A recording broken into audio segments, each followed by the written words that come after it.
अस्सलाम वालेकुम दोस्तों, क्या आप एक ऐसी जगह सेटल होना चाहते हैं जो सेफ़ हो, टैक्स फ्री हो और जहां पाकिस्तानियों के लिए भी अच्छी अपॉर्चुनिटीज़ हों। आज हम बात करेंगे एंटीगुआ एंड बरबूदा के बारे में। एक छोटा लेकिन पावरफुल कंट्री। यहाँ की jobs, salaries, visa process, flight routes, even के शादी करके सिटीज़नशिप लेने का तरीका सब कुछ बताऊंगा, तो वीडियो को एंड तक ज़रूर देखें। एंटीगुआ एंड बरबूदा एक कैरिबियन आइलैंड कंट्री है जो नॉर्थ अमेरिका के पास अटलांटिक ओशन में मौजूद है। इसका क्लाइमेट ट्रॉपिकल है और टूरिज्म इसकी सबसे बड़ी इंडस्ट्री है। इसका कैपिटल सेंट जॉन्स है। पॉपुलेशन इसकी तकरीबन 1 लाख के लगभग है। इसकी ऑफिशियल लैंग्वेज भी इंग्लिश है। इसकी करेंसी ईस्ट कैरिबियन डॉलर है जो पाकिस्तानी रुपीज़ में आजकल तकरीबन 103 रुपये के बराबर है। पाकिस्तानियों को एंटीगुआ एंड बरबूदा का वीज़ा चाहिए होता है। आप ऑनलाइन ई वीज़ा अप्लाई कर सकते हैं। इसकी रिक्वायरमेंट्स के लिए 6 महीने का आपका पासपोर्ट वैलिड होना चाहिए। पासपोर्ट साइज़ वाइट बैकग्राउंड की पिक्चर्स चाहिए। रिटर्न एयर टिकट चाहिए या ऑनवर्ड्स का एयर टिकट्स चाहिए। होटल बुकिंग या इनविटेशन लेटर चाहिए। बैंक स्टेटमेंट की सबसे अच्छी चीज़ ये कि वो कम से कम 2 महीने का चाहिए। पुलिस क्लियरेंस सर्टिफिकेट्स चाहिए। बर्थ सर्टिफिकेट्स चाहिए और इसकी फ़ीस $100 है सिंगल एंट्री की। इसके वीज़े का प्रोसेसिंग टाइम 1 से 2 हफ्ते का होता है। चलिए अब बात करते हैं जॉब्स और सैलरीज़ के बारे में। अगर आप जॉब ढूंढ रहे हैं तो यहाँ पर अब हॉस्पिटैलिटी और कंस्ट्रक्शन इंडस्ट्रीज़ में जॉब्स अवेलेबल हैं। जैसे कि होटल इंडस्ट्रीज़ में जॉब्स, कुछ डिश वॉशर्स या वेटर्स की जॉब्स तकरीबन $1200 से $1800 तक होती है। हाउस कीपिंग की बात की जाए तो उसकी सैलरी तकरीबन $1000 से $1500 तक होती है। अगर शेफ़ लेवल की बात की जाए तो वो उनके ग्रेड्स के हिसाब से, उनके डेजिग्नेशंस के हिसाब से तकरीबन $1500 से $5000 तक होती है।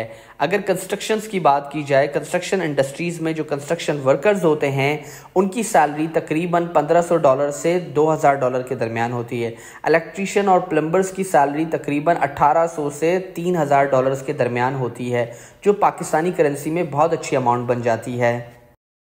दोस्तों, यहाँ पे एक चीज़ क्लियर करना बहुत ज़रूरी है कि ये जो मैंने फिगर्स आपको बताए हैं ये यूएसडी के हिसाब से पर मंथ सैलरीज़ के बताए हैं, ना कि कैरिबियन डॉलर्स के हिसाब से। ये जो मैंने आपको सैलरीज़ बताई हैं ये यूएसडी के हिसाब से बताई हैं। यूएसडी की करेंसी के हिसाब से जो पाकिस्तानी करेंसी है उसमें सैलरीज़ बहुत अच्छी बन जाती हैं। इसी कुछ टिप्स मैं आपको बताते चलूँ कि अगर आपके पास बेसिक इंग्लिश और एक्सपीरियंस है तो आप आसानी से जॉब हासिल कर सकते हैं। दोस्तों, अब मैं आपको बताता हूँ कि अगर आप वहाँ पे शादी कर लेते हैं तो कैसे सेटल हो सकते हैं। अगर आप एंटीगुआ एंड बरबूदा की लड़की से शादी कर लें तो आप एंटीगुआ एंड बरबूदा के सिटीज़न बिल्कुल बन सकते हैं। और शादी करने का कुछ प्रोसेस इस तरीके से है कि आपको इमिग्रेशन डिपार्टमेंट में अप्लाई करना होगा। 2 से 3 साल का रेजिडेंसी पीरियड होता है। उसके बाद आप सिटीज़नशिप के लिए एलिजिबल हो जाते हैं और आप अप्लाई कर सकते हैं। बेबी होने पर कितनी जल्दी सिटीज़नशिप मिलती है इसके लिए भी मैं आपको बता सकता हूँ कि अगर आपका बेबी वहाँ पे हो जाता है पैदा तो उसको डायरेक्ट सिटीज़नशिप फ़िलहाल नहीं मिलेगी, लेकिन क्योंकि वो वहाँ पे पैदा हुआ है तो 18 साल की एज के बाद वो सिटीज़नशिप अप्लाई कर सकता है। बेसिकली एंटीगुआ एंड बरबूदा में सिटीज़नशिप लॉ के हिसाब से बेबी होने पर वहाँ पे सिटीज़नशिप फ़ौरन से नहीं मिलती, अलबत्ता 18 साल के बाद सिटीज़नशिप अप्लाई की जा सकती है। दोस्तों, यहाँ पे एक बात मैं आपको बताते चलूँ कि ये country citizenship by investment option भी देती है। 1 लाख यूएसडी डॉलर डोनेट करने पे भी आपको पासपोर्ट मिल जाता है, या तो फिर $2 लाख की रियल एस्टेट इन्वेस्टमेंट में भी आपको 3 से 6 महीने के अंदर पासपोर्ट मिल जाता है। चलिए अब बात कर लेते हैं कि वर्क वीज़ा से परमानेंट रेजिडेंसी और उसके साथ साथ सिटीज़नशिप के ऑप्शंस क्या हैं। बेसिकली यहाँ पर 5 साल तक काम करने के बाद आप परमानेंट रेजिडेंसी ले सकते हैं। 10 साल तक एंटीगुआ में लीगली रहने के बाद आप सिटीज़नशिप के लिए अप्लाई कर सकते हैं। और मैरिज रूट का मैं आपको बता चुका हूँ कि अगर आप वहाँ पे शादी कर लें तो फिर भी आपको जो है सिटीज़नशिप मिल जाती है। दोस्तों, मैरिज रूट के प्रोसेस के लिए आप और आपकी वाइफ को मैरिज रजिस्ट्रेशन ऑफिस में शादी का रजिस्ट्रेशन अरेंज करना होगा। साथ में पासपोर्ट, बर्थ सर्टिफिकेट और मैरिटल स्टेटस का प्रूफ जो है, सिंगल सर्टिफिकेट या डाइवोर्स सर्टिफिकेट अगर पहले से शादीशुदा हो तो वो भी चाहिए होगा। मैरिज सर्टिफिकेट मिलने के बाद आप स्पाउस वीज़ा या रेजिडेंसी परमिट के लिए अप्लाई कर सकते हैं जब आपकी वहाँ पे शादी हो जाएगी किसी वहाँ के नेशनल से। और फिर जो है आपको रेजिडेंसी मिल जाती है। उसके तकरीबन 3 साल बाद I again repeat my word कि आप जो है सिटीज़नशिप अप्लाई कर सकते हैं, जिसमें सबसे बेहतरीन जो है वो शादी करने के बाद और कम अरसे में 2 से 3 साल में आपको जो है सिटीज़नशिप दी जा रही है इस कंट्री की तरफ से। कुछ इम्पॉर्टेंट इन्फॉर्मेशन आपकी नॉलेज में लाना ज़रूरी है कि यहाँ पे टैक्स बेनिफिट्स बहुत ज़्यादा हैं। आपको इनकम टैक्स नहीं देना पड़ता। साथ ही आपको ये कंट्री डुअल सिटीज़नशिप अलाउ करती है। आप पाकिस्तानी पासपोर्ट भी रख सकते हैं और साथ ही इस कंट्री का पासपोर्ट भी रख सकते हैं। इसके अलावा इस पासपोर्ट पर आप 150 से ज़्यादा कंट्रीज़ ट्रैवल भी कर सकते हैं, जिसमें यूके और शेंगन कंट्रीज़ भी शामिल है। दोस्तों, इसके अगर रूट की बात की जाए तो फास्टेस्ट और चीपेस्ट अफोर्डेबल रूट जो मैं आपको रिकमेंड करूंगा वो जैसे कराची, लाहौर या इस्लामाबाद से आप लंदन और लंदन के थ्रू आप आगे इस कंट्री में मूव हो सकते हैं। इसके लिए आपको सिर्फ एक ही प्लेस का ट्रांजिट चाहिए होगा, वो है लंदन। और लंदन के ट्रांजिट के लिए कुछ इन्फॉर्मेशन मैं आपको दे देता हूँ कि अगर आप वहाँ पर ट्रैवल कर रहे हैं तो आपको उसके लिए पहले ट्रांजिट अप्लाई करना होगा। यूके के ट्रांजिट अप्लाई करने के तरीक़ेकार कुछ इस तरीके से है कि आपका पासपोर्ट जो है उसके लिए वैलिड होना चाहिए, कंफर्म आपका एंटीगुआ एंड बरबुदा तक का टिकट्स होना चाहिए और साथ में आपको वीज़े की फ़ाइनल डेस्टिनेशन वगैरह जो है वो भी चाहिए। इसी के साथ साथ आपको यूके में भी बैंक स्टेटमेंट जमा करवाना है जो कि कम से कम 3 महीने का होना चाहिए, बट मैं आपको रिकमेंड करूंगा कि कम से कम 6 महीने का आप बैंक स्टेटमेंट जो है प्रिपेयर रखिए। साथ में होटल बुकिंग्स वो भी कंफर्म होना ज़रूरी है। इसके साथ साथ ट्रैवल हिस्ट्री, ये तो बहुत ही इंपॉर्टेंट है।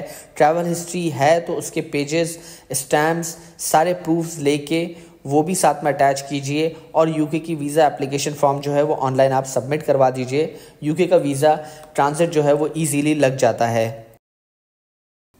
और दोस्तों, यूके ट्रांजिट की जो फ़ीस है वो तकरीबन 64 पाउंड है, जो पाकिस्तानी तकरीबन 22 से 25 हज़ार रुपये के दरमियान बनती है। और इसका जो प्रोसेसिंग टाइम है वो 3 वीक का है। पहले आपको एंटीगुआ एंड बरबुदा का वीज़ा अप्लाई करना होगा। जब उसका वीज़ा आ जाए तो फिर आपको सारे डॉक्यूमेंट्स गैदर करके फिर आपको यूके का ट्रांजिट वीज़ा अप्लाई करना होगा। यूके का ट्रांजिट वीज़ा जो है यूके के विज़िट वीज़े के मुकाबले में बहुत आसानी से लग जाता है, क्योंकि इसमें आप यूके का इमिग्रेशन जो है वो क्रॉस नहीं करते हैं, इसीलिए इसका वीज़ा जो है बहुत आसानी से लग जाता है। और आपके पास जो है सारे डॉक्यूमेंट्स कंप्लीट होने चाहिए जिस फाइनल डेस्टिनेशन में आप ट्रैवल कर रहे हैं। अच्छा, एक और टिप्स मैं आपको देते चलूँ कि अगर आप एंटीगुआ एंड बरबुदा ट्रैवल कर लेते हैं और उसके बाद आप यूके का विज़िट वीज़ा भी अप्लाई करते हैं तो आपके चांसेस यूके विज़िट वीज़ा के बहुत हद तक बढ़ जाते हैं।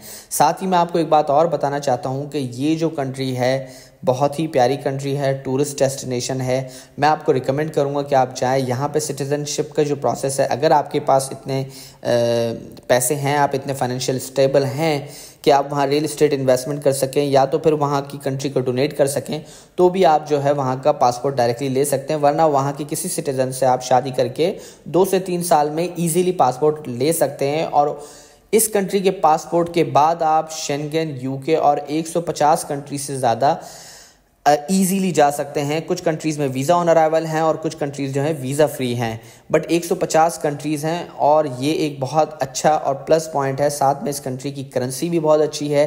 करेंसी अच्छी होने के साथ साथ इसकी जो लैंग्वेज है वो ऑफिशियल इंग्लिश लैंग्वेज है, जो कि पाकिस्तानियों के लिए बहुत ही फ़ायदेमंद है और ईजी टू अंडरस्टैंड है। दोस्तों, ये थी कुछ मालूमात जो कि एंटीगुआ और बरबुदा की आप तक पहुँचाना बहुत ज़रूरी था।